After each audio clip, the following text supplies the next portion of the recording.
My mom showed up 23 years later claiming she needed my kidney, but it was all a lie. I'm standing in my bathroom at 2 in the morning staring at paperwork that shouldn't exist. The clinic header reads, Pacific Northwest Nephrology Associates, and beneath it, a name I've never heard before is circled in red ink. Owen Cartwright, blood type B positive, primary transplant candidate. Cartwright, that's Randy's last name, my mom's husband. The notation below makes my vision blur. Maternal half-sibling testing pending. Expand donor pool. The date stamp reads February 12th, 6 weeks ago. 2 weeks before mom sent me that tearful video about needing family, about being sick and alone. I found this wedged under my couch cushion an hour ago, when I knocked over a water glass reaching for my phone. The paper was folded into a tight square, shoved so far back I had to dig for it. My mom is asleep 15 feet away right now, curled under the fleece blanket I bought her last week. The one she said reminded her of the apartment we used to share before she left. Before she abandoned me and Dad when I was 5 to chase some gallery dream in Amsterdam that never materialized. My phone buzzes. A text from Dad. Call me when you can. Don't care what time. I can't call him, not yet. Not until I understand what I'm holding. The document lists appointments, test results, compatibility screenings. Owen Cartwright appears on every page. There's a handwritten note in the margin near the bottom. Patient reluctant to pursue extended family options. Suggest emotional leverage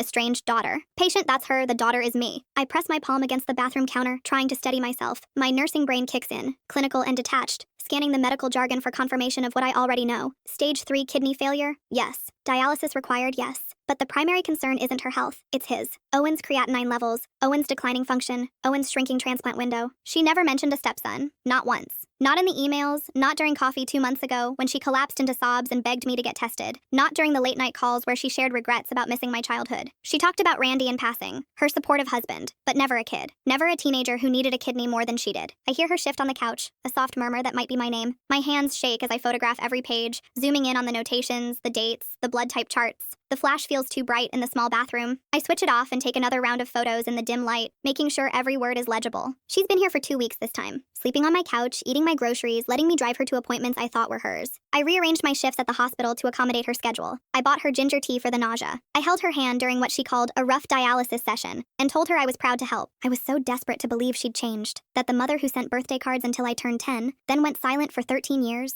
had finally grown into someone capable of honesty, someone who wanted me, not just what I could give her. The paperwork lists my test results too, buried on page 3. Blood type match confirmed. Tissue compatibility pending. Emotional bond established. Proceed with formal request. Proceed with formal request. Like I'm a checkbox on a donor recruitment form. I fold the papers back into their tight square and shove them in my scrub pocket. My shift starts in 6 hours. I need to sleep, but every time I close my eyes, I see that notation. Emotional leverage. I hear her voice from last night, soft and grateful, telling me how much it meant that I'd forgiven her. I step out of the bathroom. She's still asleep, her face peaceful in the glow from the street lamp outside. Gray hair spread across my pillow, frail shoulders rising and falling. I don't know who she is, I never did. I wake up to the smell of coffee and the sound of my mom humming in the kitchen. For a second, still groggy, I almost forget. Then I feel the folded papers in my scrub pocket, right where I left them before collapsing into bed at 3. She's standing at my counter in the oversized sweater I lent her, pouring cream into 2 mugs. The morning light through the window makes her look softer, older. She glances over and smiles. Made enough for both of us. Figured you'd need it after that shift. I didn't work last night. I called in sick, but she doesn't know that. I sit at the table accepting the mug she slides toward me. The coffee's too sweet. She always adds sugar without asking. So, I say, keeping my tone light, how's Randy's son doing? Her hand freezes halfway to her own mug. The spoon she's holding clatters against the ceramic. What? Owen, right? Randy's kid, how's he doing? Her face does something complicated. Confusion first, like she's trying to remember if she mentioned him. Then panic. Brief, but unmistakable. Then a forced brightness that doesn't reach her eyes. Oh, Owen, he's fine. Just a teenager, you know. Moody, glued to his phone. She laughs, but it sounds thin. Why do you ask? Saw a photo on your phone last week when you were showing me pictures of Randy. Looked like a nice kid. She sits down across from me, wrapping both hands around her mug. She won't look at me directly. I didn't want to burden you with my complicated blended family stuff. We were just reconnecting. I thought it'd be too much. The words come out smooth, practiced, like she's been preparing for this.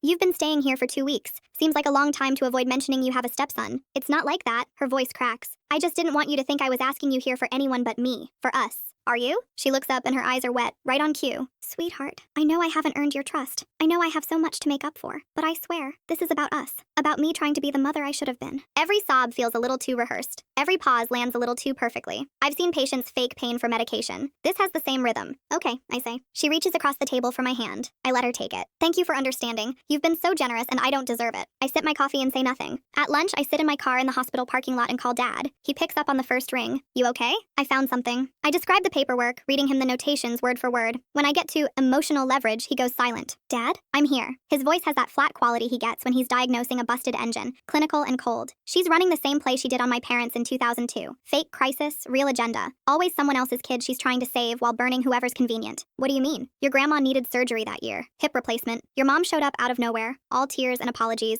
saying she wanted to help. Turned out she was dating some guy with a daughter who needed dental work, expensive stuff. She tried to convince my folks to float her the money, said it was for family. They caught on when the bank called about a forged check. I closed my eyes. She forged a check? Didn't press charges, didn't want the mess. But yeah, she's good at finding people who want to believe she's changed. I wanted to believe it. I know, kid, that's what she counts on. After my shift, I go home and open my laptop at the kitchen table. I pull up a donor registry FAQ page, the kind that explains how biological children get priority testing, how living donors are screened, how family relationships factor into compatibility. I leave it open, screen angled just enough to be visible from the couch. Then I go to my room and change, leaving the door cracked. I hear her moving around 10 minutes later, the soft shuffle of socked feet on hardwood. A pause. I peek through the crack and see her leaning over the laptop, reading. Her jaw tightens. She scrolls down, eyes scanning fast, then grabs her phone from the coffee table and steps onto the balcony. I move into the hallway, staying out of sight. Her voice is low, harsh. I know.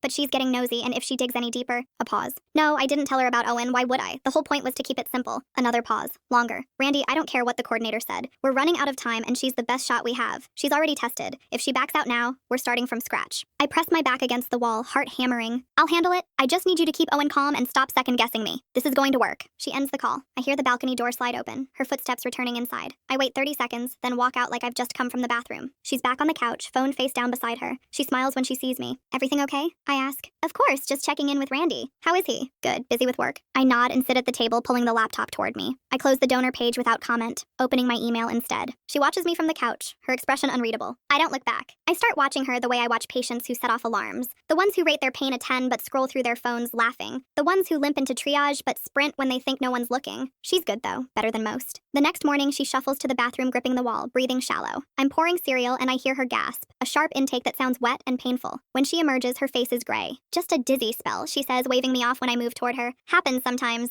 You should sit. I'm fine, sweetheart, really? But she lowers herself onto the couch like her bones might shatter, one hand pressed to her side. I bring her water. She takes it with a trembling hand and closes her eyes. Thank you. You're so good to me. I go to work. At lunch, I sit in the break room and search Randy's name with Owen's Portland kidney. Nothing concrete comes up, but I find an old Facebook post from 2 years ago. Randy asking for prayers for his son's health. The comments are vague. Thinking of you. Stay strong. One person mentions dialysis. I screenshot it. When I get home, she's on the couch with her laptop, tissues balled up beside her. She closes it when I walk in. How was your day? Long. Yours? Oh, quiet. I talked to Randy for a bit. He's struggling. I set my bag down. With what? She hesitates, like she's weighing whether to burden me. Then she sighs. Owen's having a rough time. He's 16 and he's been sick for so long. Dialysis 3 times a week. Missing school. Missing everything normal kids get to do. Randy tries to stay positive, but I can hear it in his voice. He's exhausted. That sounds really hard. It is. She dabs at her eyes. I keep thinking, if I were stronger, if I weren't such a mess myself, maybe I could help more, but I can barely keep myself together. You're doing your best. She looks at me and her face does something soft and grateful. You're so understanding. I don't know what I did to deserve a daughter like you. I smile. Do you want me to meet them, Randy and Owen? Her eyes widen. You'd do that? Sure, I mean, they're part of your life now, might as well. She actually lights up, and pulls out her phone immediately. Let me call Randy. He'd love that. Owen would too. The video call happens 20 minutes later. Randy appears on screen in a faded blazer's cap, sitting in a dim kitchen. He's maybe 50, with a graying beard and the kind of face that looks perpetually tired. Behind him, I can see a microwave with a broken handle and a calendar stuck to the fridge. Hey, he says. His voice is flat, like he's been told to do this but doesn't see the point. Hi, Randy. I'm glad we could connect. Yeah, me too. He doesn't sound glad. He sounds like he wants to go back to whatever he was doing before my mom called. Is Owen around? Randy glances off screen. Owen, come here for a second. A kid shuffles into frame. Pale, thin, dark shadows under his eyes that look painted on. He's wearing a hoodie 2 sizes too big, and when he sits down next to Randy, he keeps his gaze somewhere around the bottom of the screen. This is my daughter, my mom says, her voice sugary. The one I told you about? She's a nurse. Very smart, very generous. Owen nods. Cool. How are you feeling? I ask. He shrugs. Fine, I guess. Owen's been doing okay this week, Randy says. Dialysis yesterday went smooth. That's good. I keep my tone light, professional. How long have you been on dialysis? Like a year and a half. Owen's voice is quiet, almost monotone. It sucks, I bet. My mom jumps in, her hand fluttering to her chest. He's so brave. I keep telling Randy, this boy is stronger than any of us. But it's hard, watching someone you love go through this. Owen shifts uncomfortably. Randy's jaw tightens, but he doesn't say anything. Well, I say, I hope things get easier for you, Owen. Thanks. The call ends a few minutes later. My mom sets her phone down and exhales like she's just run a marathon. They're good people, she says. Randy's doing everything he can, but it's not enough. Owen needs a transplant, and the wait list is years long. Years. By the time his number comes up, she stops herself, pressing her fingers to her mouth. It's just so unfair. I nod. It is. That night, after she goes to bed, I go through her purse. It's sitting on the kitchen counter, unzipped. I don't even have to dig. Her wallet's on top, and underneath it, a second phone. Cheap, prepaid, the kind you buy at a gas station. I turn it on. The text load immediately, no password. The most recent thread is with Randy. She agreed to meet you. Keep pushing the family angle. If she agrees to full screening, we're golden. Her type's universal. Don't let Owen say anything about the donor search. She can't know we've been looking for months. I scroll up. There are dozens of messages, going back weeks. Before she ever sent me that first email. Found her address? Seattle, works at Harborview, perfect setup. Ran her info through the registry database. She's O negative. If she matches, we're done. She hasn't replied yet. Give it time. Guilt works slow, but it works. My hands go numb. I take pictures of every message, then power the phone off and put it back exactly where I found it. At work the next day, my charge nurse pulls me aside during a lull. You okay? You've been off all week? Family stuff. She folds her arms, studying me. What kind of family stuff? I hesitate. Then I tell her, vaguely, about my mom, the sudden reappearance, the medical crisis, the feeling that something's not adding up. She listens without interrupting. When I finish, she says, document everything. What? If someone's lying to you about medical stuff, they're not going to stop at one lie. Get it in writing. Record conversations if you're in a one-party state. Protect yourself because people like that don't care who they hurt. I nod slowly. That night, I start recording. I keep my phone in my scrub pocket, voice memo app open, and I let her talk. She tells me about her regrets, about how she thinks of me every day, about how she wishes she could go back and do everything differently. I know I can't make up for lost time, she says, but maybe if I'm lucky, I can be part of your life going forward. Maybe we can build something new. I'd like that, I say. And if there's ever anything I can do for you, anything at all, you just tell me. I mean it. Actually, I say, I've been thinking. The coordinator mentioned something about the timeline for donor testing. How long does it usually take? She shifts on the couch. Oh, I'm not sure. A few weeks maybe? Why? Just wondering. They made it sound urgent. Well, it is. I mean, the sooner the better, obviously. But there's no pressure. I don't want you to feel pressured. I don't. I'm just trying to understand the process. Right, of course. She smiles. You're so thoughtful. Always thinking ahead. So when you said your kidney function was at 15%, was that recent? Her smile falters. Yes, recent. Last month. And they told you that you'd need a transplant within 6 months. Something like that. The doctors were pretty serious about it. Which hospital are you going to in Portland? Oh, Providence, Portland. I nod. Good hospital. She relaxes slightly. Yeah, they've been great. I play the recording back later, alone in my car. Her voice is clear, every lie, time-stamped. The next evening, she brings up Owen again. I was talking to Randy today, and he mentioned how much Owen liked meeting you. He doesn't open up to people easily, but he thought you were nice. That's sweet. He really is a good kid. And Randy's trying so hard, but he's drowning. Medical bills, time off work, all of it. I wish I could do more, but I'm barely holding on myself. It sounds really overwhelming. It is? She pauses. I know this is a lot to ask, and you've already done so much, but if you ever wanted to meet them in person, I think it would mean the world to Owen, just to have someone else in his corner, you know? Someone who understands the medical side of things. Maybe, I say. Let me think about it. Of course, no pressure. But her eyes are bright, eager. She thinks she's winning. I let her think it. I wake up Saturday to the sound of someone in my kitchen. For a second, I think I'm dreaming. Then I smell coffee and hear the sizzle of something in a pan. I pull on sweatpants and walk out. Randy's at my stove, flipping pancakes. My mom's at the table with Owen, who's staring at his phone with headphones in. Morning, Randy says, glancing over his shoulder. Hope you don't mind. Found the mix in your pantry. I stop in the doorway. What are you doing here? Surprise visit? My mom beams. I thought it would be nice for us all to spend some time together. Get to know each other better. You didn't ask. I know, and I'm sorry, but Randy had the weekend free, and Owen wanted to see Seattle, and I just thought, well, we're family now, right? Family doesn't need permission. Owen pulls one earbud out. Cool apartment? Thanks. Randy slides a pancake onto a plate. You want one? I'm not hungry. My mom's smile tightens. Don't be like that. We drove 2 hours. You should have called first. I did. You didn't answer. I check my phone. 3 missed calls, all from last night when I was working a double. I set it on the counter. How long are you staying? Just the day. Randy sets the plate in front of Owen. We'll be out of your hair by tonight. I pour myself coffee and sit at the far end of the table. Owen eats in silence, scrolling through something on his phone. My mom watches me like she's waiting for me to soften. So, she says, I was thinking we could walk around Pike Place. Owen's never been. I have plans. What plans?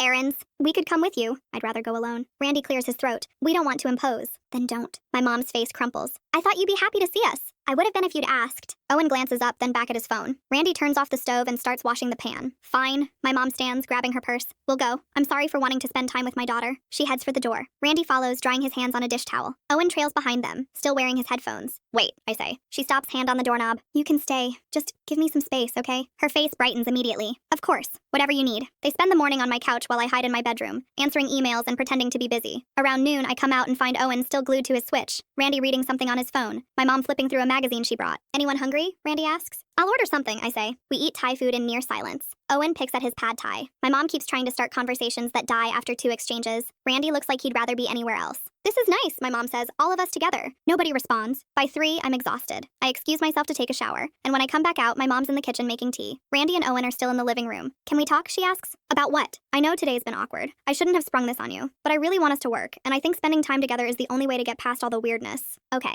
and I know you're scared about the donation. I get it. It's a huge decision. But I want you to know that no matter what you choose, I'm grateful you're even considering it. Right. Owen thinks you're amazing, by the way. He told Randy you're the coolest person he's met in a long time. I glance at Owen. He's slumped on the couch, eyes half closed, controller loose in his hands. He said that? Well, not in those words, but Randy said he seemed really happy after meeting you. He doesn't have a lot of people in his life who get what he's going through, and having a nurse in the family, it makes him feel feels safer, I think. I'm glad. She steps closer, lowering her voice. He's been having a really hard time lately. The dialysis is wearing him down. He's missing so much school. Randy's terrified he's going to fall too far behind to catch up, and the doctors keep saying the transplant is the only real solution, but the wait list is so long, and by the time his number comes up, she stops, pressing her hand to her mouth. I'm sorry. I don't mean to dump all this on you. It's just hard to watch, I'm sure. She wipes her eyes. Anyway, I'll stop talking about it. I know you need time. That evening, after dinner, she suggests we all go out on the balcony. It's cold, but she insists the fresh air will be good for Owen. Randy wraps a blanket around him, and they step outside. I stay in the kitchen, loading the dishwasher. Their voices drift in through the cracked door. Low, tense.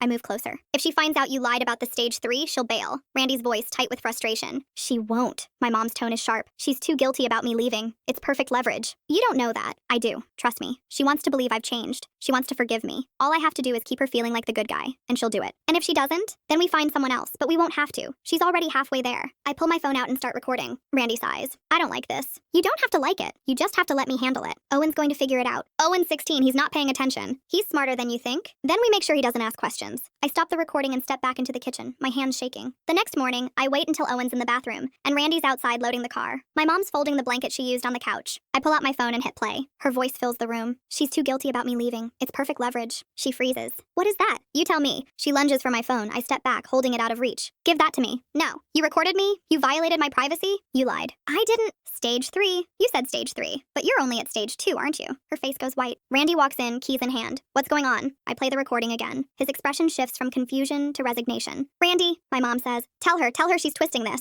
He doesn't say anything. Owen comes out of the bathroom, towel around his neck. What's happening? Nothing, my mom says quickly. Just a misunderstanding. It's not a misunderstanding. I turn to Owen. Did you know your mom lied about how sick she is? He blinks. What? She told me she has stage 3 kidney failure, that she needs a transplant in 6 months or she'll die. But she's only at stage 2. She's manageable with medication. Owen looks at my mom. Is that true? She opens her mouth, closes it, then she starts crying. I didn't lie, I simplified. The doctor said it could progress to stage 3, and I didn't want to overwhelm you with details. You said 15% function. It is 15%. No, stage 2 is 30 to 45%. She crumples onto the couch, sobbing. Fine. You want the truth? I'm at stage 2. It's manageable, but Owen's not. Owen needs a transplant now, and you're the only family match we could find, and I didn't know how else to make you understand how desperate we are. Owen stares at her. You lied to her about being sick? I didn't lie, I exaggerated. There's a difference. No, there's not. Randy's voice is flat. You lied. I did it for you. She points at Owen. For him. Because nobody cares about a 16-year-old on dialysis unless you make it personal, unless you make it urgent, and she wouldn't have agreed to test if I told her the truth. You don't know that, I say. Yes, I do. Because people don't help unless they feel guilty. And you felt guilty. You still do. That's why you let me stay here. That's why you agreed to meet them. Because you wanted to be the good daughter, the one who forgave me, and I used that. Owen pulls his headphones on and walks out the door. Randy follows him. My mom stays on the couch, sobbing into her hands. I want you out, I say. Please.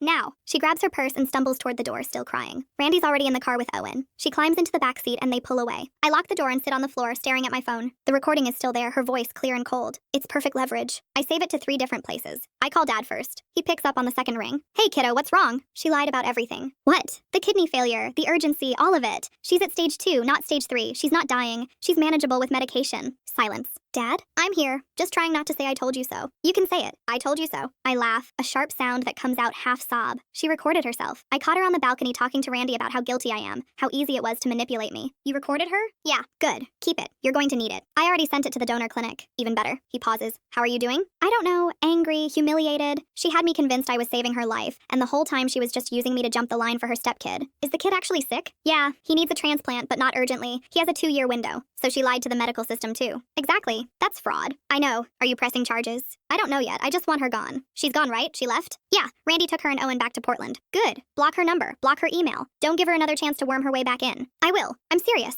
She's done this before. She'll wait a few weeks, send you some tearful apology, tell you she was desperate and scared, and she'll make it sound so reasonable that you'll start to doubt yourself. I won't. You will. Because you're a good person, and good people want to believe other people can change. But she hasn't changed. She's the same person who walked out on us 23 years ago. I know. Do you? Yes. He sighs. Okay, I trust you. But if she contacts you, call me first. Don't respond. Just call me. I will. I'm proud of you, by the way. For what? For standing up to her. For not letting her get away with it. I feel like an idiot for falling for it in the first place. Don't. She's had decades of practice. You gave her a chance because you're a decent human being. That's not something to be ashamed of. Thanks. Love you, kiddo. Love you too. I hang up and stare at my phone. 3 texts from my mom. Please call me. We need to talk. I know you're angry, but you're not seeing the full picture. Owen is devastated. You broke his heart. I block her number without reading the rest. Then I pull up the clinic's number and call back. Linda answers on the 3rd ring. Donor coordination. This is Linda. Hi, it's me again. The one who sent sent the recordings. Oh, yes, I've been reviewing your file. And? I've flagged your mother's account for fraudulent representation. She'll be contacted by our compliance team within 48 hours. What does that mean? It means she'll be required to submit to a formal review. If the findings support your claims, she could be disqualified from receiving donor coordination services through our network. So she won't be able to use your clinic? Correct. She'd have to go through a different facility, and they'd likely request her records from us, which would include the fraud flag. What about Owen? He's a separate case. His eligibility isn't affected by his stepmother's actions. He'll remain on the registry and continue receiving care as scheduled. Good. I do want to clarify something, though. Your mother's condition isn't fabricated. She does have chronic kidney disease. Stage 2 is still serious. It requires monitoring and lifestyle management, and there's always a risk of progression. I know, but she told me she had 6 months. That's not reflected in her medical records. Her nephrologist's notes indicate stable function with projected decline over 5 to 10 years, barring complications. So she lied. She misrepresented her prognosis, yes. And you can confirm that in writing? I can provide you with a summary of her file, redacted for privacy compliance. It won't include her full medical history, but it will show the discrepancy between her stated condition and her documented diagnosis.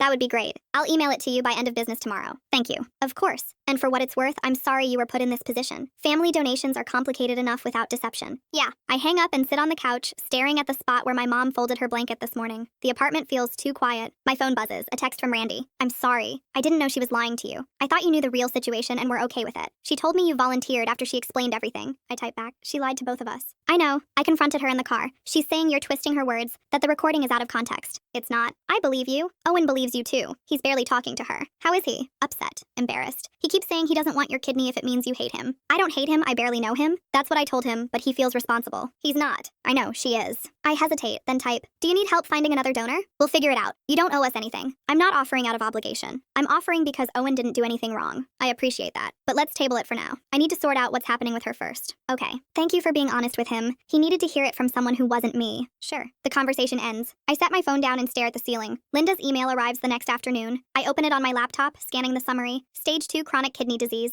Estimated glomerular filtration rate 38%. Stable on current medication regimen. Projected decline moderate. Timeline 5 to 10 years. I forward it to Dad with the subject line, proof. He replies in under a minute. Print it. Keep 3 copies. 1 for your records, 1 for your lawyer if you need it, 1 for me. I print 4. That night, I lie in bed, replaying the conversation on the balcony. Her voice, cold and calculated. She's too guilty about me leaving. It's perfect leverage. I think about Owen, 16 and scared, stuck in the middle of his stepmom's scheme. I think about Randy, who married a woman he thought was reconnecting with her estranged daughter, only to find out she was running a con. And I think about myself sitting in that coffee shop 3 weeks ago, watching my mom cry and believing every word. I grab my phone and open the notes app. I start typing. Things I know. She left when I was 5. She stopped sending cards when I was 10. She didn't call when Dad had his heart scare 2 years ago. She didn't reach out when I graduated nursing school. She contacted me the second she needed something. I stare at the list. Then I add one more line. She hasn't changed. She never will. I wake up to 17 missed calls. 12 from my mom, 3 from Randy, 2 from a number I don't recognize. I listen to the voicemails on speaker while I make coffee. The first one is my mom, voice thick with tears. Sweetheart, please pick up. I know you're upset, but we need to talk about this like adults. I made a mistake, but I was desperate. You have to understand. The second one is angrier. You're being incredibly selfish right now. Owen is a child. He's terrified, and you're punishing him because you're mad at me. The third one is Randy. Call me back. She's saying you threatened her. I need to hear your side. I delete them all and drink my coffee black, staring at the forwarded email from Linda still open on my laptop. My phone buzzes, a text from my mom. I'm coming over. We're going to talk about this face to face.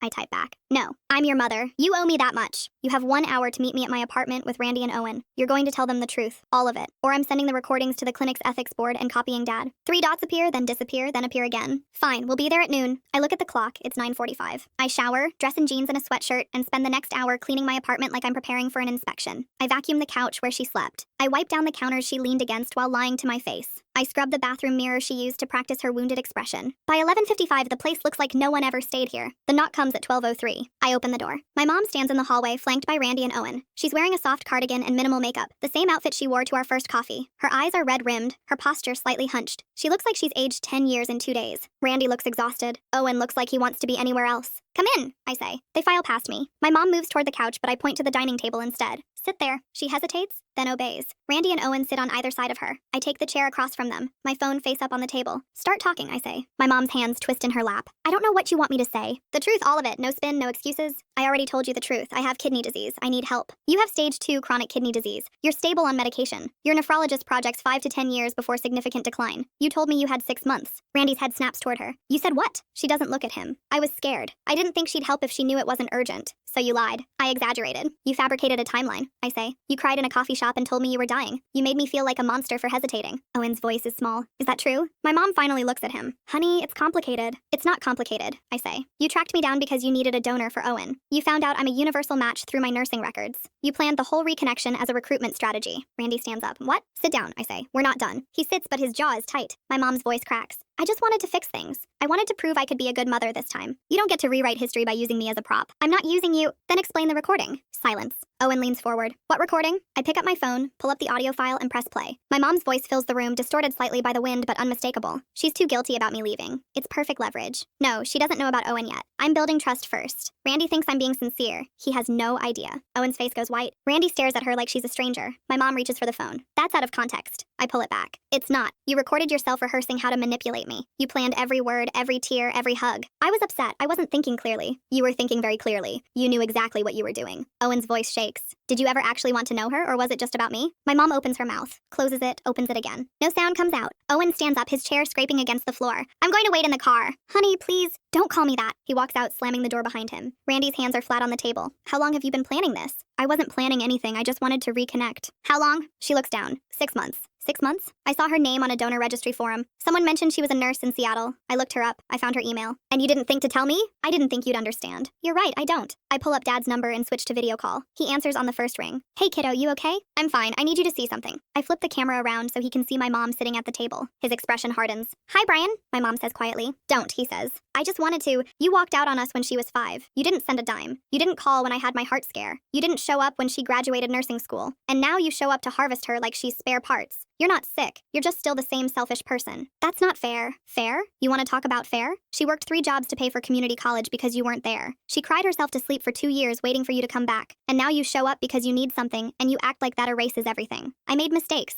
You made choices. There's a difference. My mom's face crumples. I'm trying to make it right. You can't make it right. You can only stop making it worse. He hangs up. The silence in my apartment is deafening. Randy stands. We're done. My mom looks up at him, mascara streaking her cheeks. What? I'm filing for separation. I'm taking Owen back to Portland tonight. You can't. I can, and I am. He looks at me, his face lined with exhaustion and guilt. I'll cover any therapy costs, any legal fees. I had no idea she was this far gone. I know, I say. Owen's not a bad kid. He didn't ask for any of this. I know. If you want to stay in touch with him, that's up to you. But I won't push it. Thanks. He nods and walks to the door, pausing with his hand on the knob. For what it's worth, I'm sorry. I thought I was helping her reconnect with her daughter. I didn't know I was enabling a con. You didn't know. He leaves. My mom and I sit across from each other. She reaches for my hand. Please, I know I messed up, but I'm still your mother. I pull away. No, you're the woman who gave birth to me. Mothers show up. I'm here now. You're here because you need something. That's not the same. I love you. You don't even know me. Her face twists. That's not fair. Life's not fair. You taught me that when you left. She stands, wobbling slightly, and I realize she's not performing anymore. She's just small, just tired, just a woman who burned every bridge and is finally standing in the ashes. I'll go, she says. Good. She walks to the door, dragging her suitcase behind her. The wheels catch on the threshold, and for a second, I think she's going to turn around and try one more time. But she doesn't. She steps into the hallway, and the door clicks shut behind her. I sit at the table for a long time, staring at the space where she stood. Then I pick up my phone and call the clinic. Linda answers. Donor coordination. It's me again. I need to formally withdraw from the donor registry. Of course. Can I ask if this is related to the situation with your mother? Yes. Understood. I'll process the withdrawal today. You'll receive confirmation via email within 24 hours. Thank you. And just so you know, we've completed the compliance review. Your mother's account has been flagged. She won't be able to coordinate through our network. What about Owen? He's still eligible. His case is separate. We've connected Randy with a social worker who specializes in pediatric transplants. They'll help him navigate the process. Good. Take care of yourself, Linda says. I will. I hang up and open my email. 3 new messages. 1 from Randy. Thank you for being honest. Owen's in therapy starting next week. We're going to get through this. 1 from Dad. Proud of you. Let's go fishing this weekend. 1 from my mom. No subject line. I delete it without opening it. Then I block her email. Block her number. Block her on every platform I can think of. My phone feels lighter in my hand. I walk to the window and look out at the city. The sky is clear. The kind of bright cold that makes everything look sharper. Somewhere out there, my mom is driving back to Portland, rehearsing her next story. Somewhere, Owen is sitting in a car, trying to process what his stepmom did. Somewhere, Randy is figuring out how to rebuild. And I'm here, in my apartment, alone, free. I pull out my laptop and open my work email. There's a message from my supervisor. Promotion interview scheduled for next Thursday at 10. Let me know if you need to reschedule. I type back. Thursday at 10 works. See you then. I close the laptop and sit on the couch. The same couch where my mom folded her blanket and practiced her lines. It doesn't feel haunted anymore. It just feels like mine. Thursday morning, I walk into the interview wearing the same navy scrubs I wore the day I met my mom for coffee. The difference is I'm not carrying anyone else's weight anymore. My supervisor asks about a time I had to advocate for a patient against family pressure. I don't hesitate. Recently, I had to remove myself from a situation where someone was using emotional manipulation to override medical ethics. weeks. I documented everything, involved the appropriate coordinators, and prioritized the patient's actual needs over what someone else wanted the narrative to be. She nods, taking notes. How did you handle the emotional component? I set boundaries. I asked for help when I needed it, and I didn't let guilt make my decisions for me. The interview lasts 40 minutes. She shakes my hand at the end and says she'll be in touch soon. That afternoon she calls. I got it. I text Dad immediately. Promotion's official. Celebratory fishing trip? He responds in under a minute. Already booked the boat. San Juan's 3 weeks, just us. I stare at the message and something unwinds in my chest. When we meet for dinner that weekend, he hugs me longer than usual. You did good, kiddo. I'm proud of you. I learned from the best. He pulls back, grinning. Damn right you did. We don't talk about my mom. We don't need to. She's a closed chapter, filed away with all the other things that tried to break me and failed. 3 weeks later, I'm standing on a dock in the San Juans, watching Dad bait a hook with the kind of focus he used to bring to fixing engines in our tiny apartment. The water's calm. The sky's clear. He hands me the rod. Ready? I take it, feeling the weight settle in my hands. Yeah, I'm ready. Thanks for watching. Don't forget to subscribe, like, and drop your favorite part in the comments. See you in the next one.